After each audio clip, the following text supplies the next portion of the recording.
Hello and thank you so much for joining me tonight. Tonight we are going to use up some watercolor scraps, and as an exciting side note, the next 2 weeks after this week we are also going to be using up scraps. So I've got 3 awesome videos for you where we can take our leftovers and we can reuse them and make gorgeous fun cards. So tonight I'm focusing on watercolor. This is where I store all my watercolor scraps. In this one envelope. It's fantastic. A watercolor card can be really pricey, so I like to keep every little scrap of it, and I thought tonight I would go through and use up some of those pieces. So I've got this palette here, which is actually the Arteza Gouache watercolors. So I take them from the tube and I squeeze them into empty palettes, into empty pans, and then I spritz them with water to activate them, and then I let them dry out again and put them away. They're fantastic. So if you use a gouache as it is straight from the tube, you can paint really nicely on black cardstock. It's very opaque. If you want to use it as like a watercolor, you can water it down and it can be very translucent. So it's a really nice fun medium to work with. I don't know much more about it other than that, and artists are probably rolling over going, what is she saying? But I love it. I have lots of fun with it. All I'm going to do today is just do some watercoloring, playing around with my little bits of scrap. And what I like to do is take my scraps and I make my card work around them. So whatever size scraps I've got, I will kind of then manipulate a card to match those scrap sizes. And I'll trim down the scraps to make them a nice even number if I want to back them, which you'll see in a minute. It just makes it nice and easy. So I did a sort of tri-color gradient ombre look, and now I'm going to go for individual colors and I'm going to do the ombre look. The nicest way to work with watercolor card is to wet the back first, then wet the front, and then that allows your watercolor ink color to kind of flow and blend a bit easier. And by watering down the back first, you avoid that card curling. So it will stay nice and flat for me when it dries, and I don't have to worry about the cardstock warping at all. So I've done 3 little ones in the 3 colors that I'm working with today. I usually like to try and pick a few colors that I really like, and then I kind of just go with those. Otherwise it gets a bit overwhelming and there's too many colors to kind of work with. So I did that small version of the tri-colored ombre kind of look, and I did the large one.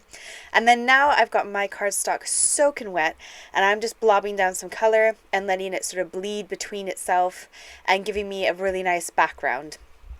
Now, I didn't think before I did this about the colors and whether they would make icky colors or not, but having said that, it's purple, blue, and red or pink. So they work really well together because obviously blue and the pink would make a purple, so they go really well. Now I've got my little strip here. I'm going to work with this one first. I'm going to trim it down to a nice even number so that I can then cut myself a piece of black to go behind it as a nice backing, and then that will be nice and easy to measure out as well. You could of course eyeball it and just put it straight onto the black cardstock, glue it down, and then trim around it, but I find it much easier to do measurements instead and just kind of level out, make a nice even round number with my panel, and then when I put it onto that backing panel, it's much easier to do. So I did that first panel just to show you what I did with all 3 of them, well, all 3 sets I should say. This one here I wanted to have on the front of my card, and I wanted them to kind of integrate together. I was thinking I could do, a stacked on top look. I could put it underneath. I just wasn't getting the feel for what I wanted to do. So I kind of played around a little bit, and I thought if I put this one on top, then that means my sentiment's going to be a bit bumpy and a bit wobbly. I thought actually I want this to be nice and flush. So I decided that what I would do is cut that purple one to just slot in between the pink and the blue. So dead simple. If you want it to be a nice flat top of your card, just trace it and cut it out. Super quick, super easy, no real brain power used, but the result is really nice. It just looks like it flows really well like a puzzle, and it sits really flat and beautiful. So really easy way to kind of work with little panels, little pieces of scraps that you may have. If you back it, if you've even got like decorative paper, as long as you back it with the same kind of color, you can really do loads with those scraps and really work with them nicely. So this one here, I was struggling to get it in the middle and even. I should have probably glued down my first rectangle and then glued the middle and then my last rectangle, but we like to do it the hard way sometimes, so never mind. But there's my nice little panel card that's all nice and flat and even. Now I went and got out some heart punches. These happen to be old Stampin' Up! Ones. You can buy, I think, We Are Memory Keepers ones. They also have hearts. And then I'm going to use the little sentiment strips that I've shared with you before. They're really fun. I've been using them on every card lately because I've just been getting a bit bored with stamping out sentiments or die cutting out sentiments, so I decided I would just use those strips again.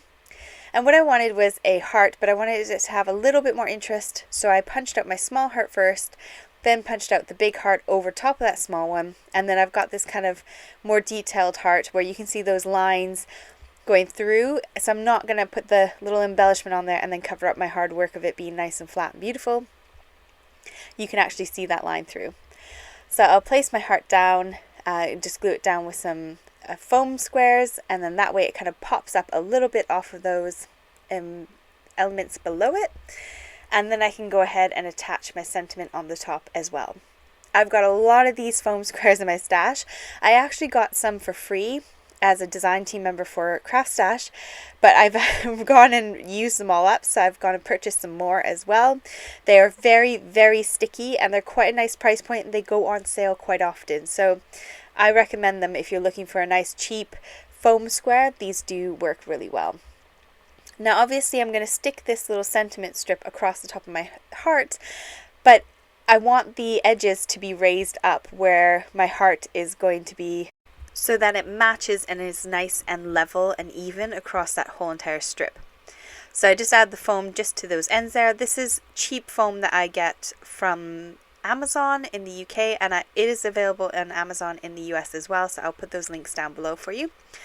These are all my sequins. I finally have gone and put most of them into my little multi-box. I bought this about 2 years ago and still haven't even filled it. So this week I decided I was going to fill this up so I could get all my sequins in one box. However, I do need a second box because I have way more sequins than that. About 90% of these sequins are from Alina's shop on AliExpress, so I'll link her shop down below for you as well. She has amazing sequin collection in her shop, and they are all very reasonably priced, which is really nice. And she does ship as quickly as she can, which is also really good. So normally I wait about 2 to 3 weeks for an order from her. So there's my first card all finished off with my little panels. The second one I decided to take and glue on these beautiful butterflies.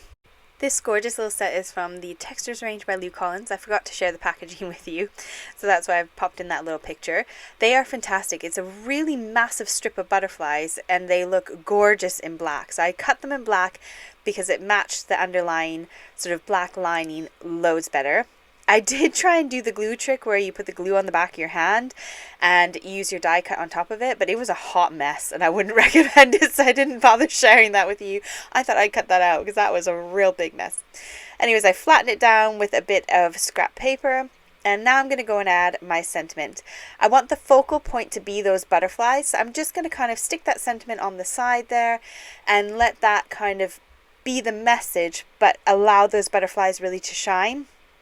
And in order to enhance my butterflies some more, I thought, well, I've got all the sequins on my desk, let's add those on, and then voila, we have this gorgeous little card, which cost us really nothing more than one card base because we had those scraps already, and if you've got any kind of watercolors in your collection, you're sorted.